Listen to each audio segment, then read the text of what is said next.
Welcome to Scottsdale, where we explore the stories that make Scottsdale truly special. I'm your host, Holly Walter from the city's Office of Communication.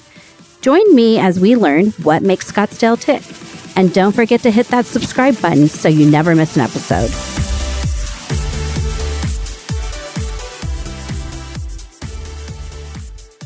It's always a great day when we have our Scottsdale Fire Chief on the program, and it's been a little while, but we have you back. Fire Chief Tom Shannon here with us today.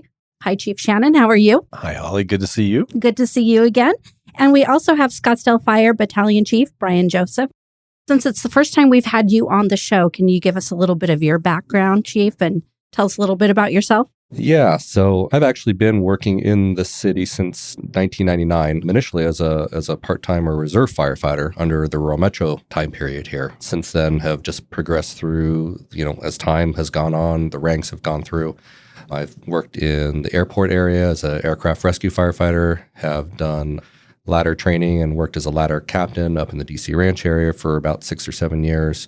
Been on a number of different variety of calls, promoted to battalion chief officially in, I think, May of 2020.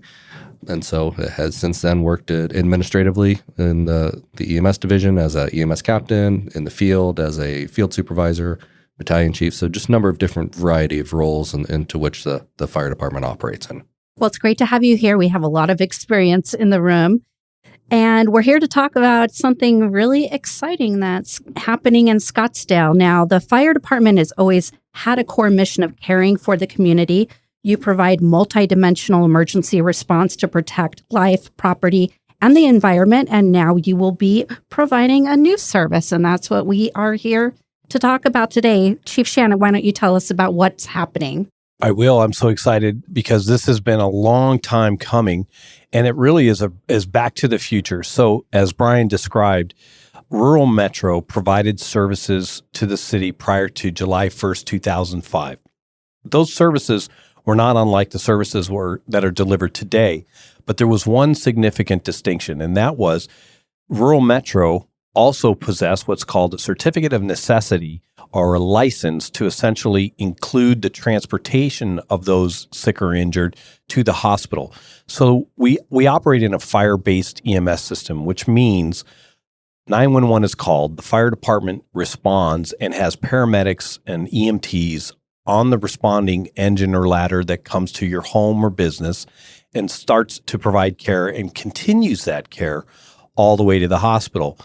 What was different before July 1st, 2005 is Rural Metro also possessed the ambulance certificate. And so the continuation of that care, the ambulance transportation side, was seamless. July 1st, 2005, that ended because the city did not possess that CON. And we entered into a third-party contract with a provider, PMT originally, and then now Maricopa. While the relationship was great, the clunkiness, if you will, of that system is that the ambulance transportation environment is very transient. So the employees in the ambulance world are usually on their way somewhere. They're on their way to a healthcare position or the fire department. And so what we don't get is the consistency of the professionalism that's required on those units. And our philosophy of caring for folks from door to door experience a bit of stutter stepping depending on the quality of that employee. So in about 2010, we realized, hey, we've got to change things. We've got to go door to door, meaning a Scottsdale firefighter was going to attend every single patient that had to go to the hospital regardless of cause. And that was to ensure that clinically there was no degradation of their care. That has been the model since 2010. Now, the problem with that is we are essentially subsidizing the private sector with labor and skill and professional caregivers. And that is not only, it's probably not a good business plan for us, but it's also actually a gift. And we can't gift public services to the private sector. So, gosh, as far back as 2014, we really started chirping about needing to get our own CON and get back into the ambulance business so that we didn't struggle with this continuity of care issue. And it's taken really all that time to get us here. We had a brief moment about, about 7 or 8 years ago where the council was pretty much ready to do this. So in the 2016-ish era, then Maricopa came to town and we thought, okay, let's give this next vendor an opportunity to see where we land. And they've been fantastic partners, but the transient nature of their employee group put us back in the same place. And so we still have a great relationship with Maricopa. We continue to interact with them. As we phase in, they're going to phase out, but they're going to be our preferred provider for all planned transports and a continuing partner for special events and anything else that we can work with them on because they're outstanding partners. What we have to do is ensure there's no degradation in clinical care and outcomes in our community. And that's really what fire-based EMS is about. Long way of answering the question, but that's kind of the history. No, it's great to hear that history. And I think it would be interesting to a lot of our listeners who may not know that you actually need that certificate. And that's something that's issued through the state, correct? Correct. The director of the Department of Health Services issues that based on really essentially two things. And it's whether or not the entity is fit and proper and whether or not there's public necessity. Both of those two things were determined very, very quickly and very confidently just a few months ago at hearing in front of an administrative judge. And then that decision by that judge was upheld by the state. And that's how we sit here today, ready to start this new venture. And when you talk about that partnership with Maricopa, so when you talked about pre-scheduled service, an example of that could be maybe a patient who's at a hospital and being transferred over to a rehab facility, something like that, that's anticipated. Exactly. And that, I'm going to show my political leanings here, or at least my conservatism. And that's where I believe the private sector rightfully should be. They should be in the planned transportation business where if there's a special event or a congregate care, like a nursing home, or some non-emergent, the key is non-emergent, non-911 service that needs to be delivered, and there's time to plan for the transport, well, I think that should be the private sector where the sending facility can correctly decide what's the best way for this person to be transferred. In the 911 world, what you're getting is the cavalry in the same delivery system, exactly the same time within 4 to 6 minutes, right? And so that's the purity of it for me. And you already mentioned that you actually have members of your staff who ride on those ambulances already. Yes, and that's because we knew that prior to 2010, so from 2005 to 2010, there was a bit of telephone game, if you will, or risk taking when we would transfer the care of that patient from our hands to the private sector. For the most part, things would go well, but then there were some critical care scenarios where we would transfer that patient care. And perhaps, to break it down this way, these two gentlemen have seen thousands of heart attacks. The ambulance attendant who is new in their career and headed towards perhaps another venture in their life may not have seen 1,000 heart attacks. And so what you want is the highest quality of care continuing with that patient throughout then.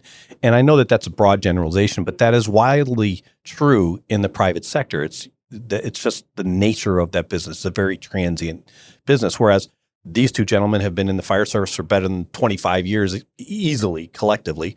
So what you get is that continuity, that consistency. Not much will shock these two gentlemen. Sure, and I'm sure that's important to anyone who's in that type of emergency situation. So you touched on the benefit to Scottsdale and why a city-run ambulance is likely better suited to handle transport services when compared to a third-party service. And I shouldn't say likely, it does.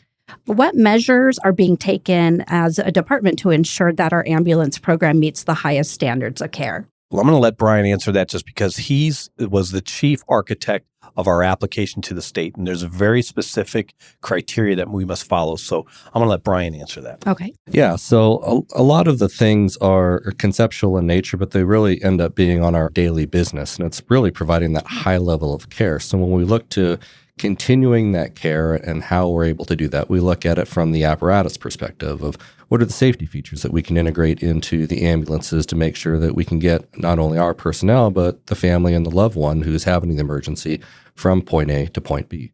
We look at the skill level and basis of education for the members who are attending to those patients.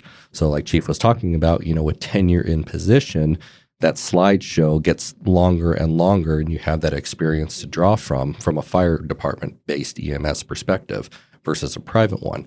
That said, you have those efficiencies in operating and you know what works and what doesn't work. So when you're working in an environment that's moving down the road at posted speed limit or just slightly above with licensed sirens, you need to have that basis of education fundamentally ingrained into that care provider. And that's really where our medical director and our standardized care guidelines come from. So as a region, we typically operate under one set of operating guidelines. Over the last couple of years, it's transitioned from kind of department-based, and here's some prescriptions from the state department. But over the last probably 2 or 3 years, they've really seen a regional trend to now make these treatment guidelines uniform. But what we don't have in that kind of environment of clinical oversight is really you have two separate agencies. Once again, to Chief's point of you have a private party providing that transport that has a medical director, and then you also have a fire department medical director who oversees that. And while we have quarterly education and monthly education that we put out, still you struggle with that consistency. You struggle with the consistency of making sure that all of your fire department personnel can attend that meeting. And then you compound that with the demand for call volume and making sure that we have ambulances available while still being able to pull those units out of service when appropriate and get those other members who are in a third-party system involved in that care as well too, and those training opportunities. And so we do a lot of uniform or combined crew-based training to kind of bridge that gap. But really, we struggle with the fact of, well, the oversight and the ability to create those sets and reps and to have that consistency. And so when you talk about, I think when we look at, why a city-based system might be a little bit more efficient or maybe better than the third-party system, you also look to the longevity of how those people interact on a daily basis. Mm-hmm. Is we're going to be with each other for the shift schedule for that 24-hour period of time. You build that camaraderie. You understand kind of what those little ticks are, those tells, and you're able to communicate efficiently on scene. And all of these things ultimately kind of combine to the end product that we're able to deliver to the community is that when 911's called, you're going to get quick, efficient, and proficient care that can get you from point A at the site of your emergency to point B being the emergency room. And all that kind of blends together. So I think to your point of kind of what that clinical level of care is. Okay, that makes sense. And let's talk about the point B, reaching that point B. How will Scottsdale Fire coordinate with existing healthcare facilities in the area? Yeah, do you want to speak on that from the interfacility perspective? Or let me give a high level, and then I'll give it back to Brian to tell you how it looks when a patient goes into an emergency room. So at the highest levels, we have a great partner with Honor Health, right? So our partnership with Honor Health predates all of this activity. And I can remember as a new person in the 80s running in Scottsdale healthcare systems, and they always had a very high quality of care standard and insistence. Nothing has changed. And so we interact at very high levels to make sure that at the policy level, we're meeting all those standards. The ongoing relationship related to planned care is a little bit of a touchy subject because the congregate care world operates in very, very small margins of profitability. And part of that results in the public sector being relied on for a lot of their emergency medical care. What we need to do is flip that script a little bit and get, frankly, more intimate with those planned transport communities to make sure that we're assisting them in not letting it get to a 911 situation. So facilitate the private sector relationship with those agencies and being an advocate for that process. Now, when 911 is called, we don't split hairs. It's time to just care, right? So that almost rhymed. I think that did rhyme. I should put that on a poster. Yeah. Right. So when that happens, it looks like this. So tell them what it looks like when 911 is called. Yeah. So really when 911 is activated, it's for a variety of different reasons. Typically, like Chief said, we don't screen that. It's you call, we come, and we'll assess what's going on. So in those care facilities that we typically go to, there's a process in place. They'll have documents that are prepared. Typically, there will be somebody with some type of healthcare training at some level, ability to communicate to us what's going on with the patient, where we can do an assessment, identify what's going on, and identify what the transport needs are. In some cases, those patients don't need additional care and transportation away from that facility.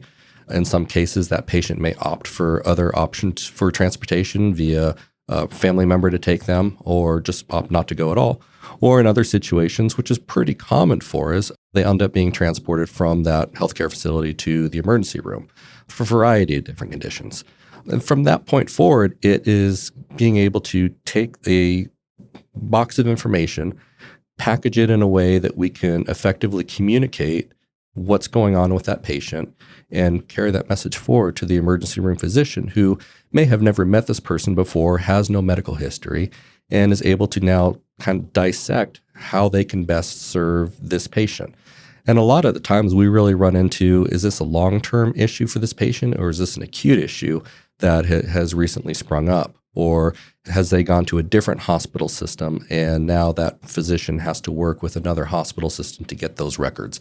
And really, I think when we look to a healthcare system or healthcare relationship, you have to look at it as a system, just like you do the ambulance transport systems, is that, yes, you have city-run ambulances all over the valley, yet you have private ambulances running all over the valley too.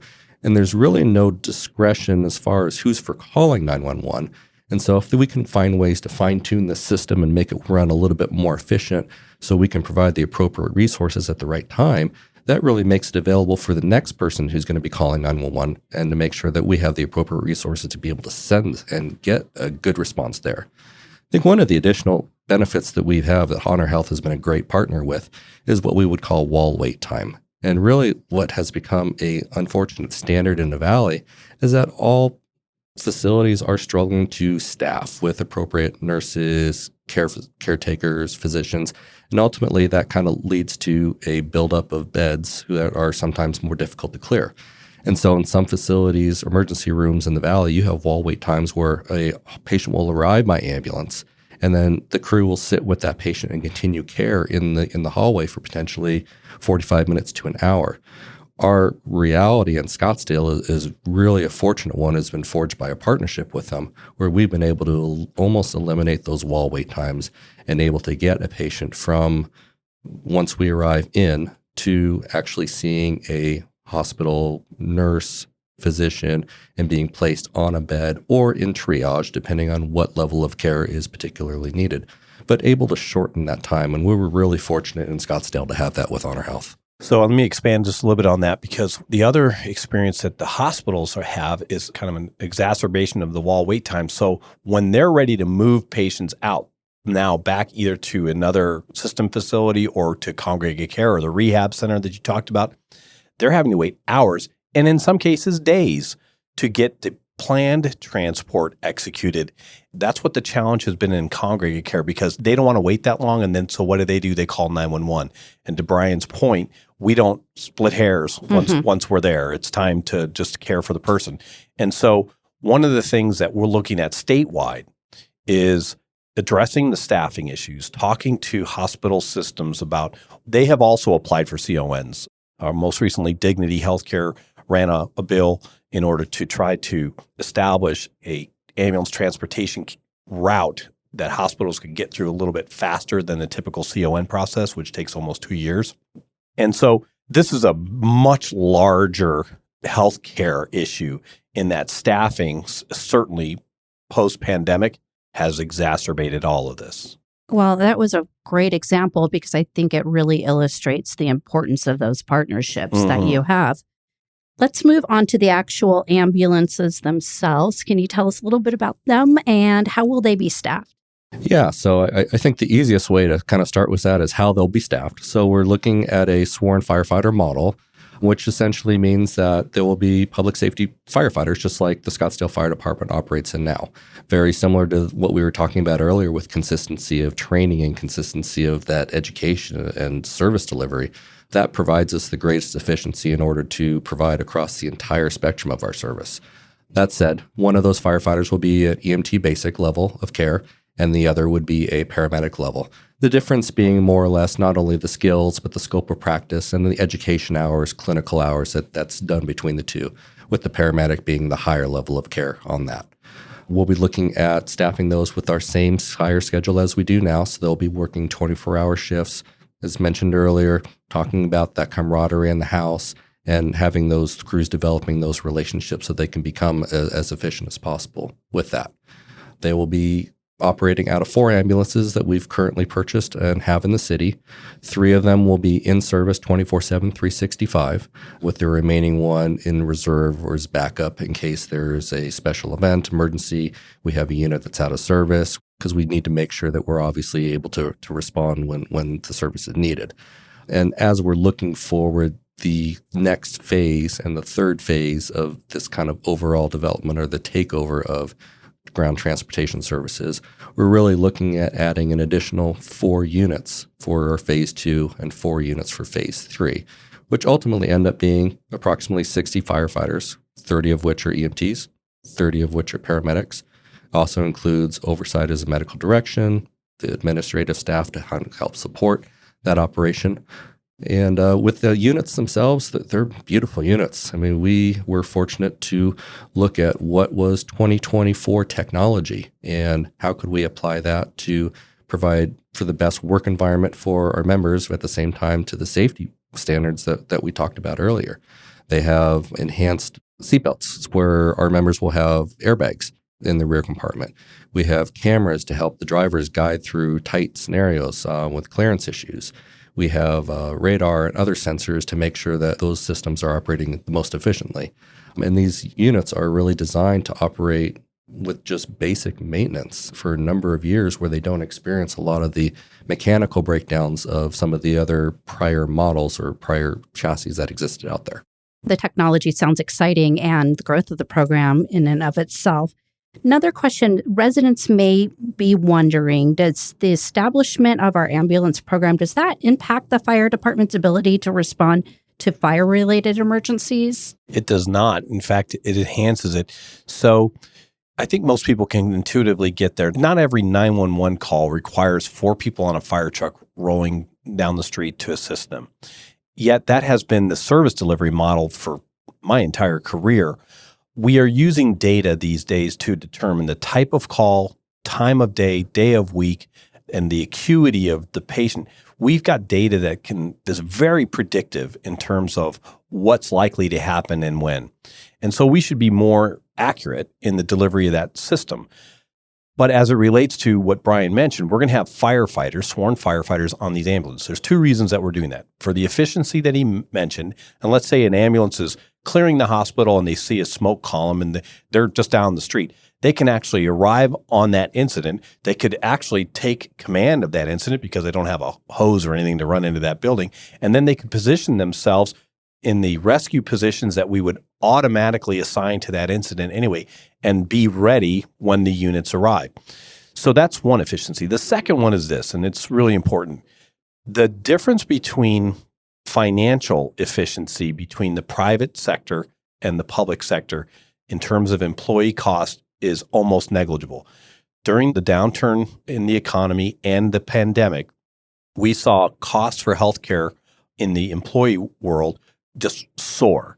So now the starting ambulance personnel in the private sector make as much as starting firefighters, EMTs and paramedics, and the difference between what is required from Fair Labor Standards Act in terms of paying overtime past the 41st hour in the private sector doesn't apply to the sworn sector until the 52nd hour. So in the 53rd hour is when we start paying overtime.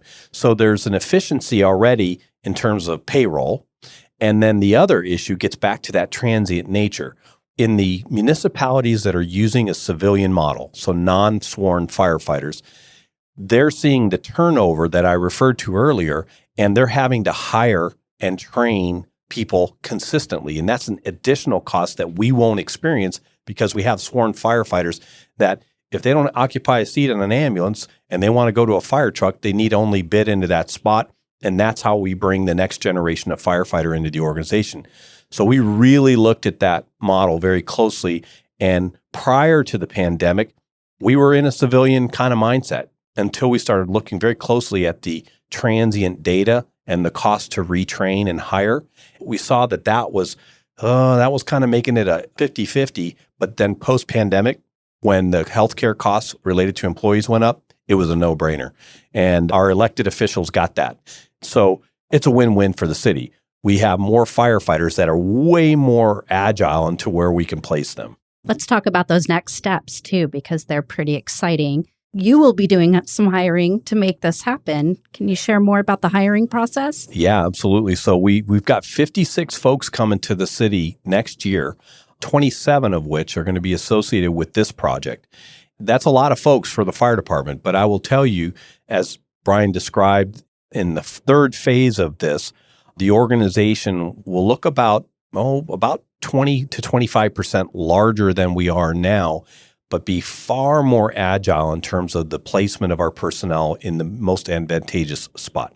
So our hire expectations are fairly large. And it's another podcast, but our attrition issue that includes 120 of our members coming of age on July 1st, 2025, will only exacerbate our recruitment and hiring process. So really over the next several years, the face of the Scottsdale Fire Department is going to change. And our future firefighters are probably not out of high school yet, right?